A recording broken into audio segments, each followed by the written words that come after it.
Please join me in prayer. Open our eyes that we might see the wonders of your divine light all around us. Amen. Last week, a social media account by the name of Science Girl posted data about what happens every second in the world. According to Science Girl's post, every second about 4 children are born somewhere in the world. In that same second, 2 people will pass away. Every second, 4 million emails and 3 million text messages are sent. Every second, there are 10,000 posts on social media and 5 million likes. Every second, there are 100,000 Google searches. Every second, people around the world drink 23,000 cups of coffee, 25,000 cans of Coke, 12,000 pints of beer, and eat 400 slices of pizza. Every second, about 100 lightning strikes hit the earth, and there's at least 1 earthquake somewhere in the world. Every second, there are 2 car crashes, while humanity burns 1,200 barrels of oil and emits about 1,100 tons of carbon. Costco sells about 6 hot dogs throughout the world every second. Elon Musk makes about $3,000 every second. And Amazon and Walmart make about $15,000. And every second, planet Earth travels about 30 kilometers around the sun. Science Girl's Things That Happen Every Second in the World social media post sent me down an internet rabbit hole. I immediately Googled, which was one of the 100,000 Google searches that happen every second. I Googled things that happen every second in the world and found a website titled, of all things, Every Second, which documents even more things that happen every second in the world. The website reports that every second, 3 people visit Disney World. There are about 50 Uber rides. About 40,000 gigabytes of data are created. 10 McDonald's Big Macs are eaten. About 200 trees are cut down. 9 billion liters of rain falls. 3 iPhones are sold. Apple makes about $11,000. Our bodies shed about 200 skin cells. 40 billion neurons fire in our brains every second. Our mouths produce about 8 microliters of saliva. Our hair grows about 300 micrometers. And our bodies create about 2 million red blood cells every second. These are the kinds of rando fun facts that can wow your family and friends at the dinner table or make their eyes roll. But these facts do have a lesson, I think. As we embark on a new year and consider all the things that happen every second in our world, all around us and inside our bodies, it's a reminder that every second of life is precious. Every moment matters. We're surrounded by pulsating life and industry and creativity. It's awe-inspiring, and every second is worth savoring. But it's also a reminder that there is so much more happening every second of every day than we're even aware of as we live our lives. The world is huge and intricate, and we only occupy a tiny sliver of it at any moment. Our lives are tiny in a context of vastness. Given what I do for a living, I can't help but think about all of this in theological terms. We live our lives and make our choices and experience loss and love within the vastness that is God. I've used the image before in sermons, but the cosmic chess master is one way I've been thinking about the vastness of God lately. Some of you know that I play chess every day against my brother George, who lives in Portland, Oregon. We play on our phones on chess.com, and we've been doing this for years. We're both busy, so we only make about 1 or 2 chess moves a day. We're okay chess players. We're way better at talking trash. But we're nowhere near as good as the world's chess grandmasters. A chess grandmaster can see many more moves ahead than I can. And they're able to game out way more scenarios than I can. They're just way better at chess than I am, and it's not even close. But even the best chess grandmaster in the world today, Magnus Carlsen of Norway, loses every time against artificial intelligence. Because AI can game out an order of magnitude more possible chess scenarios and see an order of magnitude more possible moves than even the most brilliant human chess brain. Now imagine the entire world, every second of activity, all the human choices, all the events, all the constant motion, all the micro changes at the genetic level that drive evolution. Imagine all of it as a giant chessboard, with God, the infinite chess mind, gaming out every possible scenario, seeing every possible move, if you will, in a single eternal now. From the movements of particles to the flutter of a hummingbird's wings, to the orbits of galaxies, to the life cycles of stars, to the migrations of peoples across continents, to a family in Ithaca planning an evening meal, to the birth of 4 babies each second, to the beating of every human heart, to the firing of nearly 700 quintillion neurons inside the brains of Earth's 8 billion people. God sees and experiences all of it and works in, with, and through it by the power of love to slowly, in the words of Dr. King, bend the moral arc of history toward justice. That's one of the closest analogies I can come up with to describe the vastness of the mind of God. It's like the mind of a chess grandmaster, but to an infinite degree. This is why the entire sequence of events that creates the Christmas story is so stunningly paradoxical, that the infinite grandmaster mind gets squeezed into that of a baby in Bethlehem. That shepherds whom no one paid attention to would be the first witnesses of this singular event in a tiny corner of the globe. And that magi would see a star, connect the dots between that star and a baby, and then traverse deserts and lands to offer gifts. Think of all the micro decisions in each second of time that needed to be made by all the characters involved, all the movements on the chessboard, so to speak, that get woven together to produce some of the most well-known stories of our tradition. Today's story from Matthew's Gospel about the Magi and their gifts is the final one in this series of events. The story is layered with meaning and purpose beyond merely telling of stargazers from faraway lands giving gifts to baby Jesus. The gifts the Magi gave were extravagant. Gold is the most precious of metals. Frankincense was used to worship deities and came from the resin of trees in Southeast Arabia and India. And myrrh was used as an embalming oil and came from the resin of trees in Ethiopia. Together, these imported luxury items were the most costly gifts possible. But they weren't just extravagant. They had symbolic value. Gold for Christ the King, frankincense for the worship of a deity, and myrrh to prepare him for burial.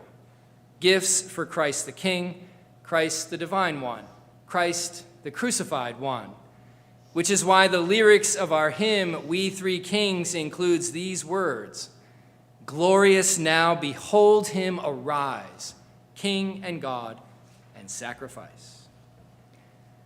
In the medieval period, some said that Mary didn't know what to do with these expensive gifts. What does a new mother of a baby do with gold, frankincense, and myrrh? Some said that since Mary had a heart for those in poverty, she gave all 3 gifts to the poor. But one of my clergy friends had a different suggestion, and I've shared this before in sermons because it's funny. This person suggested that maybe after the 3 wise men left, 3 wise women showed up with more practical gifts of fresh diapers, casseroles for the week, and wine. We read about the Magi and their extravagant gifts every year on the Sunday closest to January 6th, because January 6th is Epiphany, and Epiphany is itself layered with meaning. It's the time of year just after the birth of Christ when we celebrate the divine light extending to all nations, people groups, ethnicities, races, and to every person, regardless of creed, confession, catechism, category, or class. The word epiphany comes from an ancient Greek word that means manifestation or appearance. It's the time we celebrate the manifestation and appearance of divine blessing to all, symbolized in magi from faraway lands and nations bringing gifts to the Christ child. The word epiphany also carries the meaning of shining or dawning. It's a sunrise word. Aside from Easter, the season of resurrection and new life for all people and the entire planet, Epiphany is the most universalistic time on the church calendar, the most expansive, the most inclusive, when divine light and blessing extend to all without distinction or exception. The time of year when we remind ourselves that the divine arms are open to welcome all, and dawning light shines in every shadowy corner of our world, and we're given a glimpse into God's grand plan on this giant chessboard we call the world, a plan to breach all boundaries and borders and tear down all the walls we set up between peoples and nations in order to shine light on all. A plan that's so much bigger than any single person and the choices they make each second of the day, but weaves all of those countless choices together into a single whole that inches all of us closer to the fulfillment of God's ancient promise.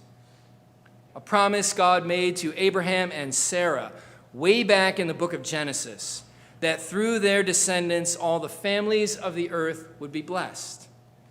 A promise kept alive in the words of Hebrew prophets who foresaw a day when God would include the nations of the earth in the family of salvation.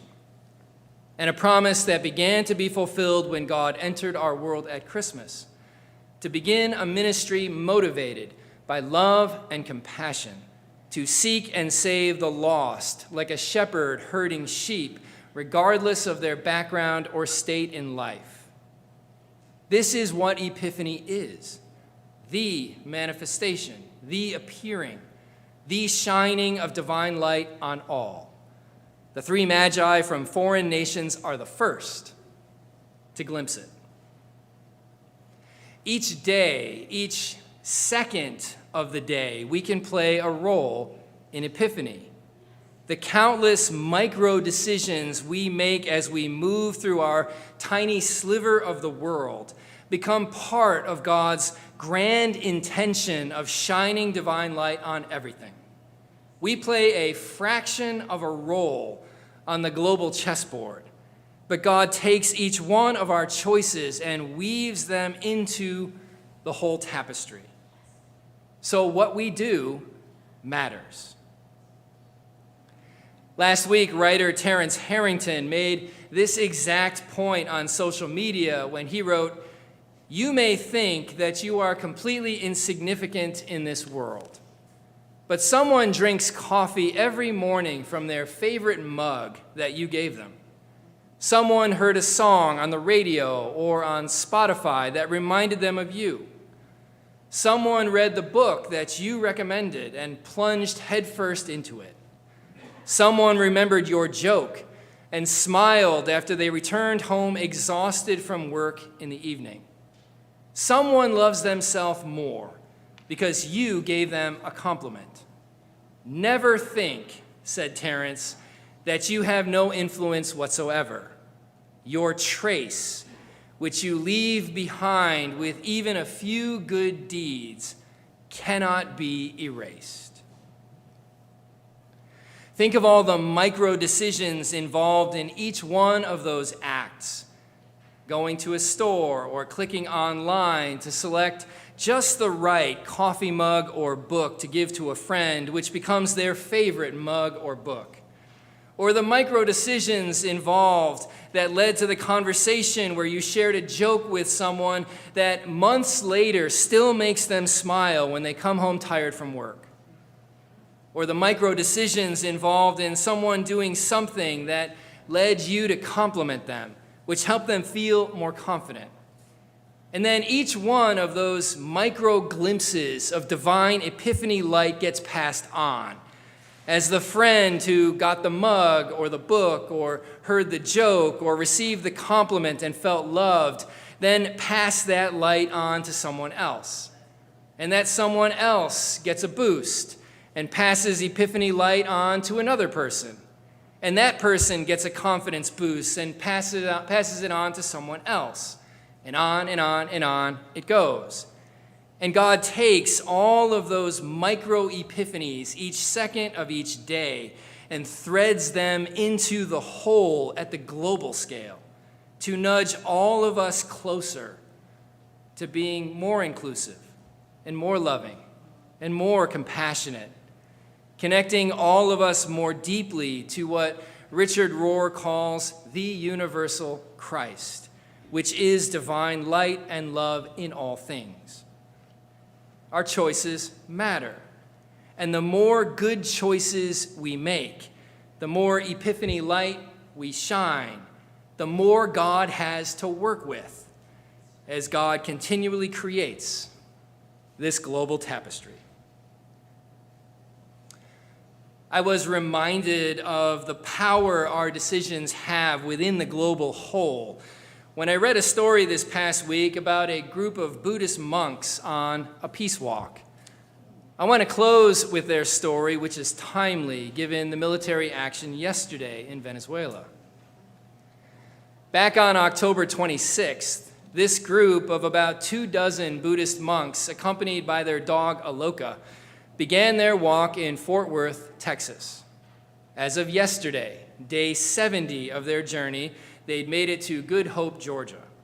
They walk all bundled up in winter gear.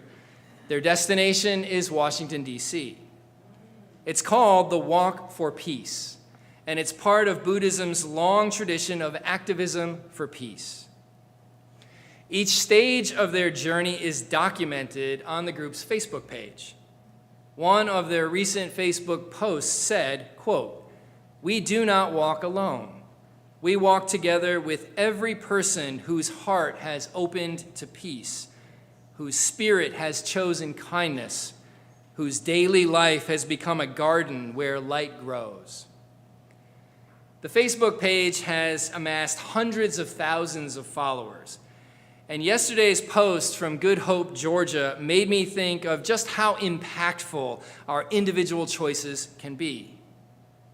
The post is a video of the monks walking single file early in the morning along a highway with a police escort. One person commented on the video, "I start my day watching your videos and praying for peace." Another person said, "Seeing you walk for peace helps me know that I'm going to have a peaceful day today." Another said, "We are so inspired by your journey and the positive impact you're having on the world." And one more said, "You may never know how many hearts you have touched and the peace you are bringing along the way." I'm pretty sure those monks aren't concerned with how many followers they've got on social media. They aren't thinking about how popular their walk has become. They're simply waking up each day and choosing to continue, second by second. And as they go, a little more epiphany light shines, which God can combine with every other light-filled micro-decision being made across the globe, including the decisions we make today. Amen.